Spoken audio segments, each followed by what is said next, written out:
Vamos então continuar aqui o primeiro capítulo. Nós estamos a criação da Lua. Nessa computação de valores cósmicos em que laboram os operários da espiritualidade, sob a orientação misericordiosa do Cristo, delibera-se a formação do satélite terrestre. Como nós estamos falando, os operários da espiritualidade são esses prepostos, esses trabalhadores, né, que o Cristo reuniu para ajudá-lo na formação do planeta Terra. Então, delibera-se a formação do satélite terrestre. Vamos lembrar, né, que é o planeta Theia, que se colide com a Terra, né, e dessa colisão, né, saem esses destroços vão se agrupando e formam o que nós temos hoje, que é a Lua. O programa de trabalhos a realizar-se no mundo requeria o concurso da Lua, nos seus mais íntimos detalhes. Ela seria a âncora do equilíbrio terrestre nos movimentos de translação que o globo efetuaria em torno da sede do sistema. Então nós temos a necessidade da Lua para que a gente possa ter, né? Porque nós temos a Terra, tem um movimento de rotação e tem um movimento de translação, né? Que ela vai virando no próprio eixo. E com esses movimentos, graças ao satélite, graças à Lua, nós temos as marés, nós temos uma série de modificações no planeta que fazem com que a gente tenha as plantas do jeito que elas são, que nós temos a formação orgânica, né, que a Terra tem. Então vamos lembrar, esses prepostos, esses auxiliares de Jesus, estavam ali numa logística, num estudo de química, de física, de matemática, né, de geologia, de tudo que a gente possa imaginar e até do que a gente não consegue imaginar, para que a formação ocorresse, né, do jeito necessário para o desenvolvimento do planeta. Então é o que nós estamos vendo aqui. O programa de trabalhos a realizar-se no mundo requeria o concurso da Lua, necessidade desse satélite, né, para que as coisas pudessem se manifestar da forma que esses engenheiros siderais queriam que acontecesse. Nos seus mais íntimos detalhes, ela seria a âncora do equilíbrio terrestre nos movimentos de translação que o globo efetuaria em torno da sede do sistema, né? Porque nós temos esse movimento de translação que o planeta faz em volta do Sol. O manancial de forças ordenadoras da estabilidade planetária e, sobretudo, o orbe nascente necessitaria da sua luz polarizada, cujo suave magnetismo atuaria decisivamente no drama infinito da criação e da reprodução de todas as espécies nos variados reinos da natureza. É o magnetismo da luz, é o que ele coloca aqui. O manancial de forças ordenadoras da estabilidade planetária, para que houvesse essa estabilidade aqui no planeta, para que a vida se desenvolvesse da forma que estava sendo planejada, necessitaria da luz polarizada, ou seja, o Sol, né, iluminando partes da Terra, e a Lua, porque a Lua, o que a Lua faz? Ela reflete pouco a luz do Sol, mas reflete essa polarização e o magnetismo que nós recebemos da Lua, né? Então é o que ele coloca aqui. O orbe nascente, né, necessitaria da sua luz polarizada, cujo suave magnetismo atuaria decisivamente no drama infinito da criação e da reprodução de todas as espécies nos variados reinos da natureza. A solidificação da matéria. Na grande oficina, porque é uma oficina de trabalho, de ensaios, né, de testes, com muitos trabalhadores ali do plano espiritual superior, né, trabalhando, né, junto com o Cristo. Então, na grande oficina, surge então a diferenciação da matéria ponderável, dando origem ao hidrogênio. As vastidões atmosféricas são amplo repositório de energias elétricas e de vapores que trabalham as substâncias torturadas no orbe terrestre. O frio dos espaços atua, porém, sobre esse laboratório de energias incandescentes e a condensação dos metais verifica-se com a leve formação da crosta solidificada. Então nós estamos com tudo em ebulição e essa diferença de temperatura, né, faz com que metais se solidifiquem, que comece a se formar a crosta terrestre, né, comece a se formar o planeta. É o primeiro descanso das tumultuosas comoções geológicas do globo. Então é o primeiro descanso, a primeira parada que tem ali o globo terrestre, né, que estava em ebulição, em efervescência, em explosão, em incandescência, que ele tem esta parada para a formação da crosta, né, da crosta da Terra. Formam-se os primitivos oceanos, onde a água tépida, né, a água morna, sofre pressão difícil de descrever-se. Acho que tudo é muito difícil, né, de descrever para a gente entender, mas a ciência já nos esclarece com muita exatidão toda essa formação, né? A atmosfera está carregada de vapores aquosos e as grandes tempestades varrem em todas as direções a superfície do planeta, mas sobre a Terra o caos fica dominado como por encanto. As paisagens aclaram-se, fixando a luz solar que se projeta nesse novo teatro de evolução e vida. Então nós vemos, né, mas sobre a Terra o caos fica dominado como por encanto. Então nós temos ali o plano espiritual, né, os trabalhadores do Mestre trabalhando para que essa paz, essa tranquilidade, para que essa parada da ebulição, para que haja esta formação da crosta terrestre. E essa crosta sendo quimicamente modificada através das energias do Sol, começa a modificar, né, as formações ali existentes. Por isso que ele diz, as paisagens aclaram-se, fixando a luz solar que se projeta nesse novo teatro de evolução e vida. As mãos de Jesus haviam descansado após o longo período de confusão dos elementos físicos da organização planetária. Por que ele coloca aqui as mãos de Jesus? Porque é o trabalho. As mãos de Jesus no símbolo do trabalho, o trabalho do Cristo, junto com todos os seus prepostos, todos os trabalhadores que atuavam aqui na Terra, né, dão uma parada, dão uma descansada após o longo período de confusão dos elementos físicos da organização planetária. E aí nós vamos ver aqui o divino escultor. Sim, ele havia vencido todos os pavores das energias desencadeadas. Ele quem? O governador do planeta, o divino escultor, o criador do nosso planeta, que aqui na Terra teve o nome de Jesus, o Espírito Crístico que governa o nosso planeta. Sim, ele havia vencido todos os pavores das energias desencadeadas. Com as suas legiões de trabalhadores divinos, né, todos os espíritos que ele chamou para trabalhar, com as suas legiões de trabalhadores divinos, lançou o escopro. O escopro é um instrumento de cirúrgico, é um instrumento de trabalho, né?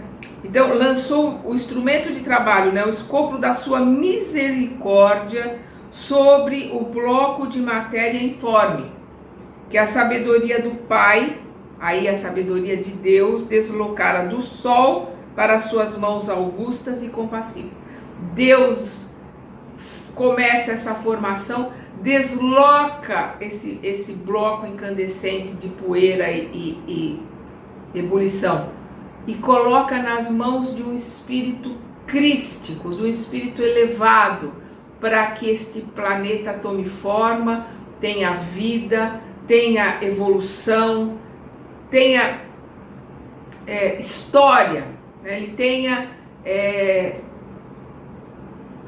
sentido, razão de existir, que é a evolução do planeta e a evolução daqueles que ocupam este planeta para crescer, se aperfeiçoar e desenvolver. Então, o que ele coloca aqui? Ele, Jesus, havia vencido todos os pavores das energias desencadeadas com as suas legiões de trabalhadores divinos, lançou o escopo, a ferramenta da sua misericórdia sobre o bloco de matéria informe, que a sabedoria do Pai deslocara do Sol para suas mãos augustas e compassivas. Operou a escultura geológica do orbe terreno. Jesus, o Cristo, governador da Terra,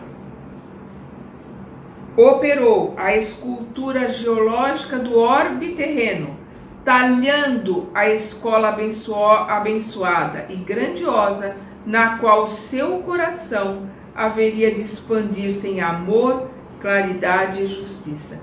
Então ele esculpiu da sua ideia, do seu pensamento, do seu conhecimento, o planeta que hoje nós chamamos de planeta Terra. Talhando a escola abençoada e grandiosa, porque é a nossa escola, é o nosso aprendizado, na qual o seu coração haveria de expandir-se em amor, claridade e justiça. Com os seus exércitos de trabalhadores devotados, estatuiu os regulamentos dos fenômenos físicos da Terra, organizando-lhes o equilíbrio futuro na base dos corpos simples de matéria, cuja unidade substancial os espectroscópios terrenos puderam identificar por toda parte no universo galáctico.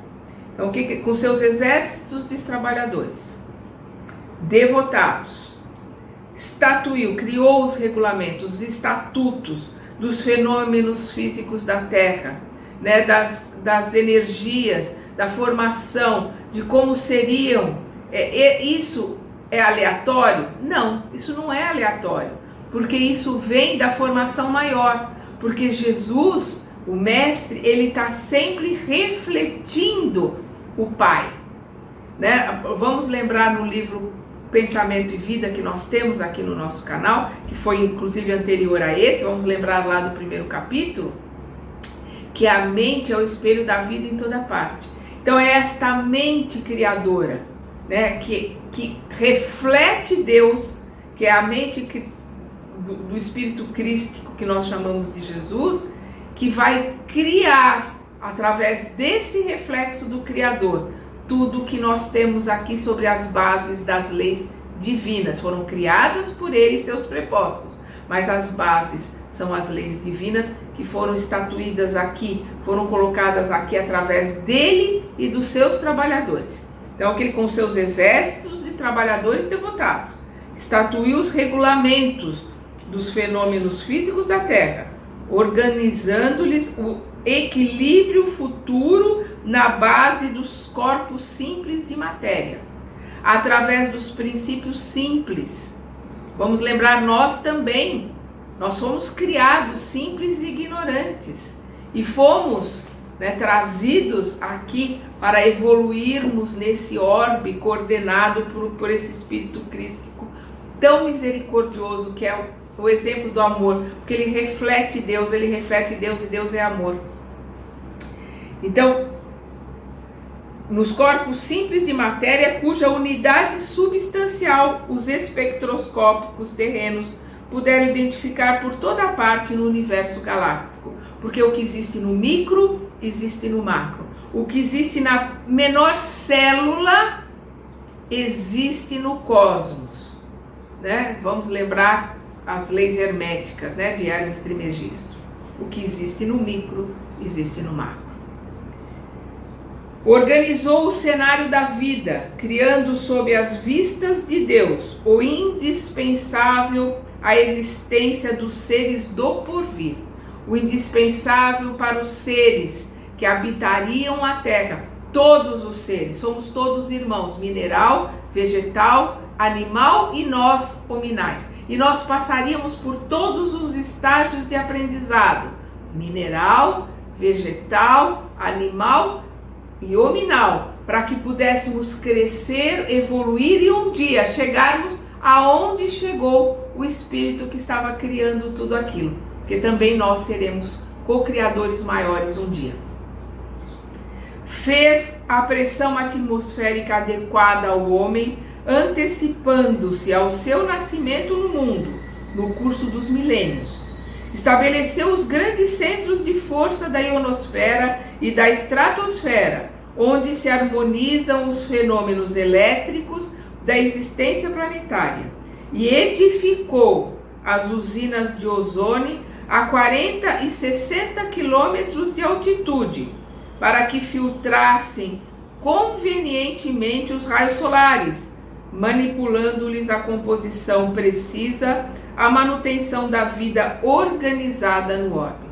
Tudo foi milimetricamente planejado para que a vida pudesse seguir, crescer, aprender, melhorar, se purificar e evoluir. Definiu todas as linhas de progresso da humanidade futura, engendrando a harmonia de todas as forças físicas que presidem ao ciclo das atividades planetárias. E aqui nós vamos agora o verbo na criação terrestre.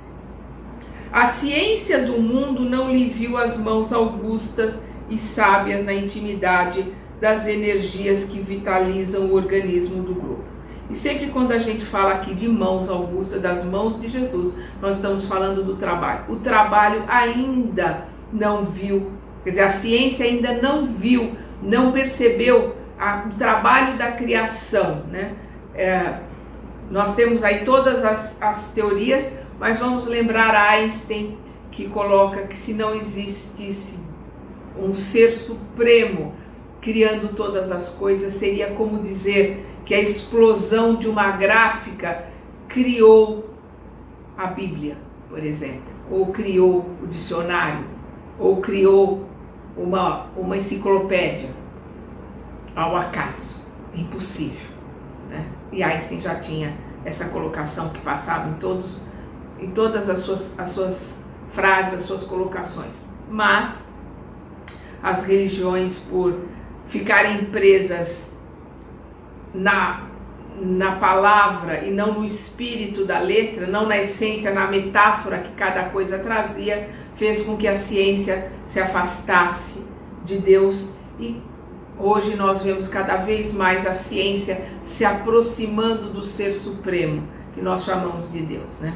Então vamos lá. A ciência do mundo não lhe viu as mãos augustas e sábias na intimidade das energias que vitalizam o organismo do globo. Substituíram-lhe a providência com a palavra, abre aspas, natureza. Então, o trabalho de Jesus, o trabalho dos seus prepostos, a ciência chama de natureza.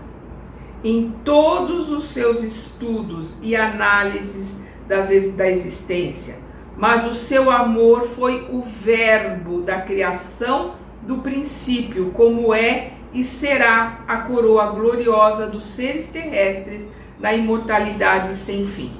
Então nós vemos o amor do Espírito Cristo que buscou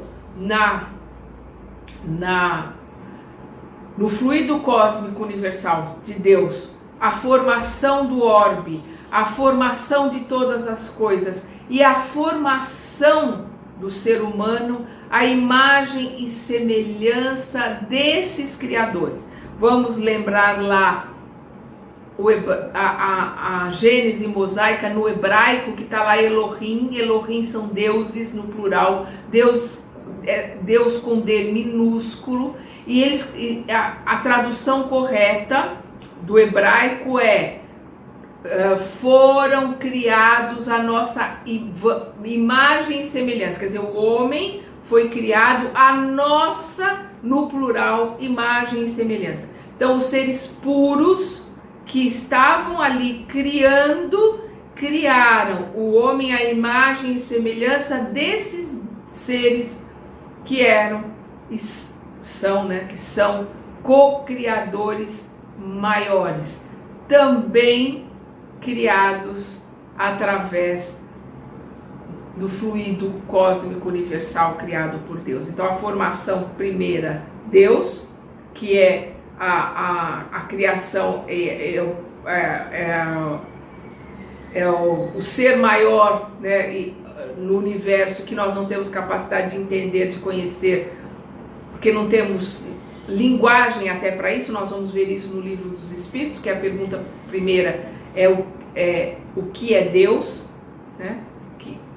Que é impossível, nós não temos capacidade para entender, que é o que os Espíritos respondem. Então a criação primeira é dele, e através dessa criação primeira, os seus co-criadores maiores vão criando, e nós, como co-criadores menores, também vamos criamos uma grande bagunça. Todos esses problemas que nós temos foram criados por nós, mas vamos limpar tudo isso, aprender e seguir crescendo. Então é aqui, mas o seu amor foi o verbo da criação do princípio, como é e será a coroa gloriosa dos seres terrestres na imortalidade sem fim. Somos imortais, temos a eternidade para crescer e aprender. E quando serenaram os elementos do mundo nascente, quando a luz do sol beijava em silêncio a beleza melancólica dos continentes e dos mares primitivos, Jesus reuniu nas alturas os intérpretes divinos do seu pensamento, porque todos os seus trabalhadores eram intérpretes do seu pensamento, tinham o mesmo pensamento, a mesma sintonia com ele, trabalhadores junto dele, e a melhor forma de aprender é trabalhando. Então ele juntou todos esses que interpretaram as ideias, interpretaram o pensamento de Jesus na criação, porque ele diz aqui, Jesus reuniu nas alturas os intérpretes divinos do seu pensamento.